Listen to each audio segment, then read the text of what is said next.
तर हे दूध काहीतरी फाल्ट आहे, त्याच्यामध्ये दुधामध्ये काहीतरी परवडणार, हे दूध त्यानं पावडरचं दूध तयार केलंय असं म्हणतात. आणि सिटीचं लोक सरासर तुम्ही कच्चं दूध नेऊन द्या ते घेणार, आणि तुम्ही पाणी टाकलेलं दूध नेऊन द्या ते 100% घेतात. हे दूध चांगलं आहे म्हणजे त्याला माहिती नसते तेवढं. आपण भांडवल कमी खर्च जास्त केल्यावर काय परवडणार आहे. दुधामध्ये आपल्याला आता 40-50 रुपये लिटर दूध विकणार आपण, त्याच्यामध्ये दूध किती विकावं, हे खर्च किती करावा, 6 लाख रुपये 5 लाख रुपये जर भांडवल टाकल्या उदाहरणार्थ आपल्याला काय परवडणार आहे. कमी खर्चामध्ये कमी आपल्याला गुजराण कसंही होते. आणि उलट आपण खर्च केल्या आणि त्याच्यामध्ये काय उरणार आहे, काय लोकांची बाकी होते, मग दोरी घेऊन जावं लागते.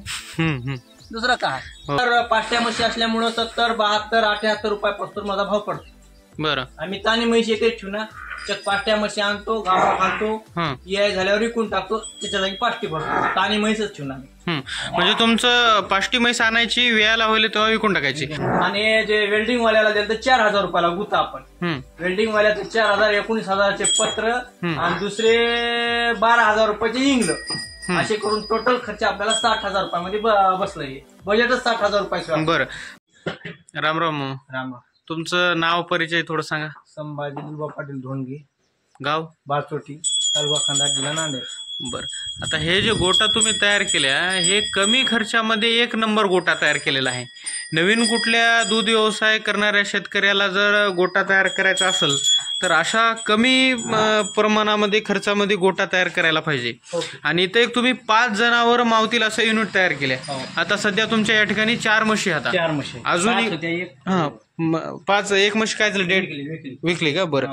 म्हणजे 5 म्हशी या ठिकाणी मावू शकतात. मग काही लोक काय करतात, सुरुवातीलाच मोठा गोटा तयार करतात, म्हणजे 3-4 लाख रुपये त्या ठिकाणी खर्च होतं. तर तुम्ही का तयार केल्या नाही? तुम्ही असं साधी पद्धतीनं गोटा तयार करायचं तुम्हाला कल्पना कशी सुचली? कमी खर्चामध्ये आपण गोटा तयार केले आहे. एकदम म्हणताना पैशाची अडचणी ह्याच्याप्रमाणे केल्या, आर्थिक परिस्थिती आपली नव्हती, त्याच्यामुळे आपण कमी खर्चामध्ये कमी पैशामध्ये गोटा तयार केल्या. अंदाजे आपल्याला लागले बघा, या गोट्याला टोटल खर्च 60,000. 60,000 लागले. बरं. तर आता याचं बांधकाम जे आहे तुम्ही स्वतः घरी केलंय की काय मिस्त्री वगैरे? मिस्त्री सगळं मिस्त्री सगळं. म्हणताना मिस्त्रीला मी ठरवतो आधी देताना, तुला 600 रुपये रोज किती दिवसात फायनल करतोस. त्यानं म्हणला मी 1 दिवसात हे बेसिमेंटचं करून टाकतो. आणि जे वेल्डिंग वाल्याला दिलं तर 4000 रुपयाला गुता आपण. वेल्डिंग वाल्याचं 4000, 19,000चे पत्र आणि दुसरे 12,000 रुपयाचे इंगल, असे करून टोटल खर्च आपल्याला 60,000 रुपयामध्ये बसलाय. बजेटच 60,000 रुपये. बरं. त्याच्यानंतर हे सिमेंटचे पोते वगैरे किती लागले तुम्हाला? पोते आपल्याला लागले बघा 14 पोतं सिमेंट लागले. 14 पोत्या सिमेंट मध्ये झालं. आणि वाळू लागली असेल बघा 1 ट्रॅक्टर, म्हणलं तर 1.25 बरास. याच्यामध्ये गजाळी वगैरे काय उपयोग केलेला नाही? गजाळी नाही, काहीच नाही. बरं. कधी बनविलं तुम्ही आता गोटा? हे 2020 ला आपण बनले. इकडे जे गव्हाण तयार केलं याच्यासाठी किती अंतर सोडले? याच्यामध्ये 3 फुटाचं अंतर आहे. हे मध्ये थोडं कमी अंतर आहे का? नाही, हे 2.5 फुटाचं अंतर आहे. हे मधला खाली 2.5 फूट आहे खाली. त्याच्यामुळे आपण काय केल्या, मशाईचं तोंड खाली जाऊ लागला ना, ते भरून टाकलं. त्याच्यामध्ये आपण याच्या कॅरेट मध्ये ठेवायला समजा. बरं. मला सांगा आता इकडं अंतर किती ठेवलं तुम्ही? इकडं हा बघा 8 फुटाचं अंतर. 8 फूट. टोटल गोटा आपला 12 फूट रुंदीला आहे आणि लांबीला 28 फूट आहे. म्हणजे 12x28चा गोटा. अशा पद्धतीनं साधे पत्र तुम्ही वापरल्या. वर थोडं म्हणजे कोटिंगचे पत्र वापरले, म्हणजे गरमी कमी व्हावं. आणि बाजूला पूर्ण तुम्ही असं हे साधे बनले. बरं. हे जे पत्र आता काय घरी दुसरीकडले घेऊन आपण वापरल्या, घरच्या घरचे होते की विकत आणले होते? नाही, विकत आणल्या होत्या केळी मार्केटहून. बरं. कमी भावामध्ये अर्ध्या किमतीवर आपण पत्र आणले होते केळी मार्केट. अर्ध्या किमतीमध्ये? म्हणजे तिथं काय दुसरीकडे कामाला लावलेले पत्र होतं? काय कामाला लावलेले होते पत्र? ते चांगलेच पत्र होते. आपण आणताना नंबर 1 पत्र होते. आता बाजारामध्ये आपल्याला पत्र पडू लागलं 1400 रुपयाला. ही आपल्याला 900 रुपयाला पत्र. म्हणजे हे पत्र का? हे पत्र हे 900 रुपयाला पत्र पडलं हे.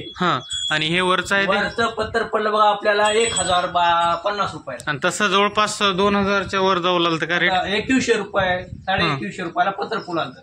तर आपल्याला 1050 रुपयाला पडेल. बरं. म्हणजे कमी किमतीमध्ये एकदम तुम्ही म्हणजे पैशाचा वापर योग्य करून कमी खर्चामध्ये कसं तयार तयार करता येईल हे बघले. हा, तर शेतकऱ्याने अशा पद्धतीनंच का तयार करायला पाहिजे? जास्त खर्च केलं तर थोडं नुकसान होऊ शकते का त्याचं? आता जास्त खर्च केल्यावर साहेब आपला उत्पन्नच नाही, खर्च जास्त करून काय फायदा आहे? आपलं उत्पन्न आहे कमीत कमी 20,000चं आणि आपण जर 60-70,000 जर खर्च केला तर कसं करावं? मग त्याच्यासाठी आपण काय केल्या, कमी खर्चामध्ये आपल्याला उगं भांडवल करून हे केलं. बरं, पुन्हा एकदा 60,000चं टोटल तुम्ही कॅल्क्युलेशन सांगू शकता का? म्हणजे मिस्त्री, वाळू सगळं सांगा सुरुवातीपासून कशा पद्धतीने. बघा, आपण 4,000 रुपयाला वेल्डिंग वाल्याला गुत दिल्या आणि 6,000 रुपयाची आपण रेती आणि त्याच्यामध्ये सिमेंट आणल्या. 6,000 म्हणजे 10,000 झाले ते? नाही, 6,000 रुपयामध्ये सिमेंट आणि रेती आणि मिस्त्री धरून म्हणजे एल्डिंग वाले धरून 10,000 झाले. आणि पत्र आपण आणले बघा 12,000 रुपयाच्या विंगला आणल्या आणि पत्र 20,000चे. पत्र 20,000 म्हणजे ते जवळपास 32 आणि 42,000 झाले. 42,000 रुपये झाले. नंतर हे दावण पिवण करायला वीट लागली, थोडी वीट लागली, असे करून टोटल आपल्याला 60,000 रुपये लागले. म्हणजे सगळा बाकी खर्च दुसरा काय तुम्हाला लागले समजा मजूर लावा लागला 2 दिवस, वेल्डिंग हाताखाली द्यायला पोरग 500 रुपये रोज 2-3 दिवस लागलं त्याला, असे म्हणून टोटल आपला 60,000 रुपयाच्या. म्हणजे 60,000च्या मध्येच तुमचा जवळपास 60,000 आपण एक्स्ट्रा 2-1 हजार जर आल्या गाडीचं पेट्रोल इकडं तिकडे जाणं सगळं भाड्यासहित. म्हणजे तिथून तुम्हाला पत्र आणायला लागले, टेम्पोचं भाडं असेल, नांदेडून पत्र आणायला लागले 1,500 रुपये, याच्या सगट म्हणलं तर 60,000 रुपये आले बघा. 60,000मध्ये तयार केल्या. हे लांबी रुंदी किती आहे म्हणले अशी पूर्ण? रुंदी आहे आता 12 फूट आणि 28 फूट लांब आहे. बरं, बाहेर कशा पद्धतीने तुम्ही तयार केल्या इकडून बघून? आता हे जे पॅकिंग केल्या पूर्ण, हे याचा काय फायदा राहतात? कशा पद्धतीने? वार येण्यासाठी केलंय. बरेच लोक काय म्हणले याला जाळी मारा, जाळी मारलो नाही का, जाळी मारल्यानं आतील खर्च वाढू लागला. त्याच्यासाठी आपण जाळी मारल्या नाही का, याच्यासाठी असं वार येते, फॅन लावायची काही गरज नाही, आपण असं केलं. आता एवढं वरी स्पेस त्या ठिकाणी ठेवलंच पाहिजे म्हणजे त्याच्यातून आपल्याला येतं म्हणजे हे वर जे स्पेस ठेवलं आहे त्याच्यामधून हवा व्यवस्थित यायला पाहिजे, ते आपलं आवश्यक असते. समजा ढोरायला जनावरायला तर हवा नसलं तर लाल पडतात म्हशी, आणि दुसरी गोष्ट म्हशी दुधाला कमी होतात गरमीमुळे. आता उंची किती आहे जमिनीपासून वरची? आता उंची आहे बघा 12 फूट. उंची 12 फूट आहे. बरं, जमिनीमध्ये किती खड्डे फूट घातले? 2.5 फूट घातले. 2.5 फूट आणि हे म्हणलं तर 9 फूट म्हणलं तर टोटल झालं बघा 11.5 फूट आहे आपलं. बरं, 2.5 फूट आणि हे 9 फूट. वर 9 फूट आहे. जमिनीपासून तुम्ही जवळपास म्हणजे 11.5 फूट, 12 फूटच्या जवळ फूट आहे आपलं सगळं. बरं, म्हणजे जमिनीच्या मध्ये 1-1.5 नाही कंप्लीट 2 फूट आहे, 2.25 फूट आहे. बरं, म्हणजे असं कमी खर्चामध्ये टोटल तुम्ही बाजूनं पत्र पॅक करून टाकले आणि वर एक जवळपास 1-1.5 फूट आहे का वरची जागा? 1.5 फुटाचा आहे. बरं, 1.5 फुटाचा आहे. वर 1.5 फुटाचा अंतर आहे बघा. बरं, म्हणजे कुठल्याही दूध व्यवसायिकाला तुम्ही काय सांगाल अशा पद्धतीने? प्रत्येकाला दूध व्यवसायवाल्याला हे केल्याशिवाय पर्याय नाही बघा. जर आपण भांडवल कमी खर्च जास्त केल्यावर काय परवडणार आहे? दुधामध्ये आपल्याला आता 40-50 रुपये लिटर दूध विकणार आपण, त्याच्यामध्ये दूध किती विकावं, हे खर्च किती करावा, 6 लाख रुपये 5 लाख रुपये जर भांडवल टाकल्या उदाहरणार्थ, आपल्याला काय परवडणार आहे? कमी खर्चामध्ये कमी आपल्याला गुजराण कसंही होते. आणि उलट आपण खर्च केल्या आणि त्याच्यामध्ये काय उरणार आहे, काय लोकांची बाकी होते, मग दोरी घेऊन जावं लागते, दुसरं काय. हो, शेतकऱ्याचे सध्या म्हणजे भीषण हाल आहेत खूप. एकतर पाण्यानं पीक चालत आणि दुसरी गोष्ट वरचीवर खर्च केल्यावर काय येणार आहे. बरं, आता तुमच्याकडं किती म्हशी? आता 4 म्हशी. आता 4 म्हशी आहेत बघा. बरं, दिवसाचं दूध संकलन किती आहे तुमचं? आता माझ्याकडं 12 लिटर दूध आहे. आता सध्या त्याला 12 लिटर दूध जाते डायरीला. तर 70 पाष्ट्या म्हशी असल्यामुळं 70, 72, 78 रुपयापासून माझा भाव पडतो. बरं, आम्ही तानी म्हशी एक ठेवू ना, पाष्ट्या म्हशी आणतो, गावा घालतो, याय झाल्यावर विकून टाकतो, त्याच्या जागी पाष्टी भरतो. तानी म्हैसच ठेवून आम्ही. म्हणजे तुमचं पाष्टी म्हैस आणायची वेळेला होईल तेव्हा विकून टाकायची, म्हणजे तिथं तुम्हाला कसा फायदा भेटते? म्हणताना अर्ध उरते. एकतर दूध डायरीला देण्यात येते, दुसरी गोष्ट म्हशीचं उत्पन्न अर्ध भेटते. 50,000चे आणले तर 80,000 रुपयाला सहज म्हशीचे 80-85 आपल्या रोज कसा निघते. पण काही लोक म्हणजे म्हशी आणून दूध व्यवसायासाठीच हे करतात, म्हणजे तिथं दूध विकत राहतात. दूध विकायला तर असं डायरीला तर दूधच परवडणार बघा. कोणती डायरी राहू जा, शासनाची कुणाची डायरी राहतो कोणती राहतो दूधच परवडणार का परवडणार तर ताण्या म्हशीचं कमीत कमी 3 महिने दूध 40 रुपयाच्या वर लिटर घेणार. बरं 40 रुपये लिटर सरासरी घेते. त्यानंतर आपली म्हैस 4 लिटर दूध देते. तर 1 महिना अभिल्यावर 1 महिना म्हैस दुधावर आहे ना.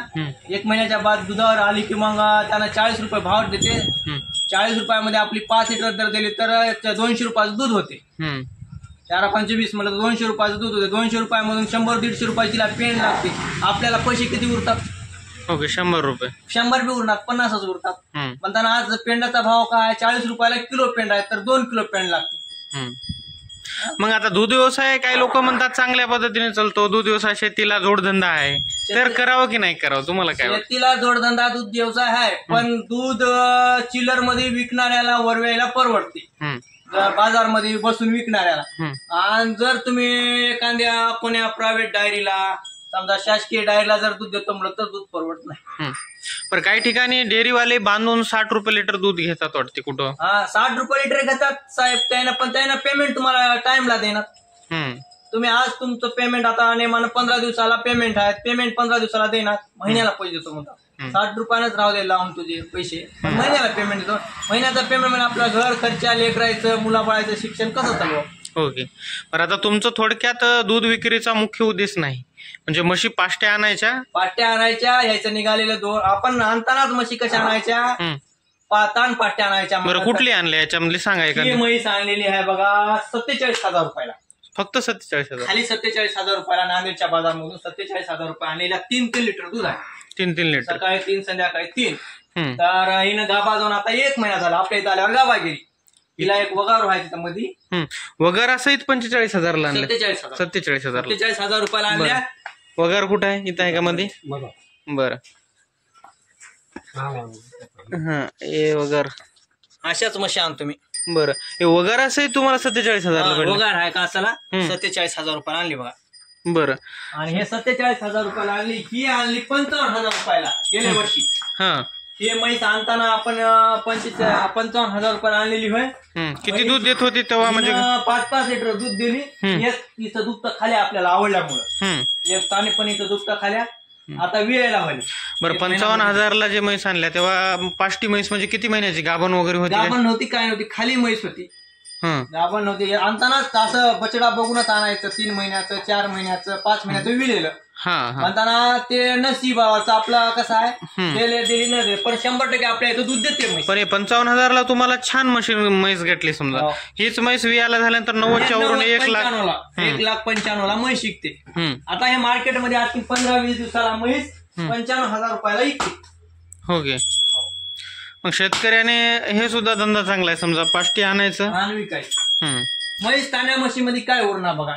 म्हणताना एखाद्या दूध करतो आपण विकतो म्हणणाऱ्याला उरणार. आणि जर बाजारमध्ये तुम्ही घरावर जर दूध लावल्या तर 100% उरते. त्याच्यामध्ये कसं राहते, पेट्रोल पुरता तर दाम काढता येते, काहीतरी करता येते, म्हणजे ऍडजस्टमेंट पाणी टाकता येते, दुधामध्ये काहीतरी करता येते. त्याच्यामध्ये डायरीला तुम्ही दुधामध्ये पाणी टाका, दूध घेणार, फॅट आहे ना, कसं द्यावं लागतं. इकडं आपल्या इथं आता कर्मचाऱ्याला दूध देतात की नाही, कंदारला, मोठमोठ्या शिट्टीला निम पाणी निम दूध राहते. कोणता दूधवाला इमानदारनं दूध देतो म्हणून सांगा, त्याचं 5 वर्ष नोकर राहतो. इमानदारनं दूध देतो म्हणा आम्ही, पाहिला मी 1 थेंब टाकणार पाण्यामध्ये म्हणा 5 वर्ष नोकर, त्याच्यात आपण राहतो. बरं त्याचे बी थोडं कुठंतरी म्हणजे असं असते की त्यांना कमी किमतीमध्ये दूध द्यायला परवडच नाही, त्याच्यामुळे त्याला पाणी टाकावं लागते. दूध द्यायला परवडणार. दुधाचा भाव सरासरी 80 रुपये लिटर दूध असलं तर परवडते. पण कोणी बी घरावर सुद्धा 80 रुपये लिटर दूध घेणार. पण लोकांकडे का अशी मानसिकता आहे? दुसऱ्या कुठल्या म्हणजे वाईट व्यसनाकडे असे लोक खर्च करायला बघतात, तर या दुधाला एवढं चांगलं शारीरिक पौष्टिक असून सुद्धा लोक थोडं किंमत म्हणजे ओरिजिनल दूध 80 रुपये 70 रुपये का घेत नाहीत? घ्यायच ना, त्याला माहित राहते. त्या आपण तुम्ही किती इमानदारीनं दूध द्या, त्यानं म्हणतात दूध कशाचा होय, मेंढीचा असेल, कशाचं तरी होय बा, हे म्हशीचं दूध नव्हतं, गाईचं होय, गाईचं मी म्हणणार हे दूध काहीतरी फाल्ट आहे, त्याच्यामध्ये दुधामध्ये काहीतरी परवडणार, हे दूध त्यानं पावडरचं दूध तयार केलंय असं म्हणतात. आणि सिटीचं लोक सरासर तुम्ही कच्चं दूध नेऊन द्या ते घेणार, आणि तुम्ही पाणी टाकलेलं दूध नेऊन द्या ते 100% हे दूध चांगलं आहे म्हणतात. म्हणजे त्याला माहिती नसते तेवढं. त्याच्यामुळे शेतकऱ्याकडे काही पर्याय नाही. बरं आता याला खाद्य व्यवस्थापन कसं आहे? चाऱ्यामध्ये तुम्ही काय काय लागवड केलं, काय देता? चाऱ्यामध्ये गजरा आहे, कुठं इकडे आहे का हा, गजरा? गजरा पाठीमागा नाही, वावराच्या खालून आहे. बरं, इथं कुट्टी केल्या तुम्ही? इथं कुट्टी आहे. हे कुट्टी मशीन सेकंड हँड मध्येच आणलंय की कसं आणलंय? हे नवीन मशीन आणलं बघा मी 14,000 रुपयाला पंढरपूर. नवीन मशीन? हा, 14,000 रुपयाला पंढरपूर. 14,000ला म्हणजे खूप स्वस्त भेटली की कसं? आम्ही म्हणताना 5-6 जगांना एक बार गेल्या हम्म. आणि 5 जगामध्ये ऑनलाईन तिथूनच घेतल्या मशीन. एकदा 5 घेता म्हणल्या त्यानं मला काय लावतो 16,000-17,000ला मशीन द्यायला. तर आम्हाला काहीतरी कमी म्हणाल त्यामुळे 14,000ला देतो. 14,000 रुपयाला घेतल्यानं 6 मशीन दिल्या त्यांना एकदा. बरं, किती एचपीची मोटर आहे आता या मशीन? याच्यात आहे बघा 3 HP ची मोटर. 3 HP ची मोटर आहे. नंबर 1 कुट्टी होते, सिंगल फेज वर चालते. बरं, कधी आणलेली आहे मशीन? हे मशीन 2020-21 ला आणली मशीन. बरं, म्हणजे गोटा हे सगळं तुमचं 2021लाच तयार केलेलं आहे. 21 ला. बरं, तेव्हापासून तुम्ही म्हणजे असं पाष्टी आणायचं आणि विकायचं हेच आहे. हो. बरं, याच्यामध्ये चाऱ्यामध्ये तुम्ही इथं कशाची कुटी केलेली आहे? याच्यामध्ये गजरा आणि ऊस आहे. हम्म. त्याच्यामध्ये घेतो. हे बघा, याच्यामध्ये गजरा टाकायचं का तुम्हाला? सोडायचं आहे. हा. याच्यामध्ये गजरा, ऊस आणि काटेकरवट आज 3 नमुन्याचा चारा राहते. काटेकरवत म्हणजे कोणतं हे? ते असा मोठा मोठा चारा राहते. म्हणताना कसं काटे राहतात त्या चाऱ्याला, त्याला काटेकरवट म्हणतात. 3 प्रकारचं याच्यामध्ये मिक्स आहे. हा. बरं, आता या जनावराला तुम्ही म्हणजे बाहेर सोडायला चारायला देखील नेता का? हा, चारायला नेता की. हा. बरं, एका जागी चारा करून परवडल काय दूध व्यवसाय? म्हणजे चारवण्याचा काय फायदा आहे त्याच्यात? काय चारवण्याचा फायदा एकच की जरा पाष्ट्या ढोर हिंडल्यानं जरा पाय मोकळे होतात. बांधून पाय एक हे होतात. म्हशी उलट चिरट पिरट चावून त्यानं रक्त निघते अंगात, खराब होतात म्हशी. दुसरं काय नाही. मग अजून आपला थोडं म्हणजे चारा एका जागी जमीन थोडी कमी लागते त्याच्यासाठी, चाऱ्यासाठी. आपल्याला बेजारी व्हायना. जर चारवा नेलं तर चारा धड टाकायची गरज लागणार. आणि तुमच्या या भागामध्ये थोडं चाऱ्याचं म्हणजे चारवायला थोडं जागा पण रान वगैरे आहे समजा? महाराण असल्यामुळे जास्त जागा आहे. महाराण असल्यामुळे. बरं, तर कुठल्याही शेतकऱ्याने असं कमी किमतीमध्ये कमी खर्चात अशा पद्धतीनं तयार करायला पाहिजे समजा गोटा. बरं, वर काही लोक काय करतात, छताला असं पाचट वगैरे टाकून ते तयार करतात. त्याच्यामुळे ते जनावर होतात. गोट्यामध्ये साप बिप निघतात, चुकीला होते. म्हणताना माणसाला एखादी बार आपण असं जर तेही पर्याय केलतो, मी मला सांगतो ते बी 2017ला केलतो. तशाच प्रकारचा केलतो बांबू आणून. तर त्याच्यामध्ये 2-3 बाऱ्या मला साप आढळले वरी मशाच्या ह्याच्या पाठीवर. मी म्हणलं काही कामाचं नाव कडे आपला उगाच जीव धोक्याचा होय म्हणलो. अशाच म्हशी होत्या. तर ते साप आढळल्यानं मी म्हणलो हे काढून टाकावं, मग हेच राहायचे. बरं, आता उन्हाळ्यामध्ये कसं होते? गरमीचं प्रमाण थोडं काहीच होईना उन्हाळ्यामध्ये, काहीच होईना. उन्हाळ्यामध्ये एक उलट काय करतो मी, याला खालून मॅट बांधतो असं. बरं, खालून मॅट बांधलं, ऊन लागणार काय होईना. पण उन्हाळ्यामध्ये आमचे ढोर कसं राहते, आम्हाला इकडे तळ असल्यामुळे तळ्याला जातात ढोर. इथं राहायच ना म्हशी. उन्हाळ्यामध्ये इथं बांधच नाही. पाण्यामध्ये तिथंच खातात, तिथंच पाण्यामध्ये जोडतात. संध्याकाळचा प्रश्न राहते. इळभर काय बांधून राहणार काय ना. बरं, आता शेतकऱ्याला नवीन दूध व्यवसाय करणाऱ्याला काय सांगाल? काही लोक म्हणतात शेतीला जोडधंदा म्हणून जर दूध व्यवसाय केलं तर थोडं 4 पैसे त्याच्यात उरतील काय? तुम्हाला काय वाटते वैयक्तिक? शेतीला जर जोडधंदा म्हणलं तर 4 पैसे उरतात. फक्त कसं करावं लागते, कमी खर्चामध्ये करावं लागते. आपण लाखाची म्हैस आणली दूध जर विकाय गेल्या, लाखाच्या म्हशीनं कमी 3 लिटर 2.5 लिटर दूध दिलं तर काय परवडणार आहे? म्हशीचं दूध बघूनच दूध म्हशी घ्यावं लागते. घेताना 80, 85, 90. तुम्ही लाखाची म्हैस घ्या, तिला 6 लिटर तर दूध राहावं किमान, तर परवडते शेतकऱ्याला. आणि आपण म्हैस घ्यायला लाख रुपयाची तिला 2 लिटर दूध आहे म्हणल्यावर मरायची आहे की नाही? बरं, कसं ओळखायचे जास्त दूध देणारे? आपण बाजारामध्ये गेल्या म्हैस ओळखते. दूध किती देते काय नाही, चमड्यावरच ओळखतो मी म्हशीच्या. दूध देते. आता हे म्हैस घेताना मी फक्त हिच्या कासावरच ओळखलो म्हैस दूध देते की नाही ना. बघतानाच म्हणलो म्हैस दूध देते कडे म्हणून हिला घ्यावं. आता हे म्हैस घेताना सुद्धा कासावर ओळखूनच म्हैस घेते. बरं, कासावर म्हणजे कसं असते? कास असा मोठा राहते आणि म्हशीचं शेपूट असं बारीक राहते. म्हशीचं शेपूट, ज्या म्हशीचं बारीक शेपूट आहे ते म्हैस दुधाला चांगलं राहते. बरं, आणि ज्या आता असं आता हे म्हशीचं शेपूट दबर आहे, अशी म्हैस दूध लई देऊ शकते. बरं, असं आहे.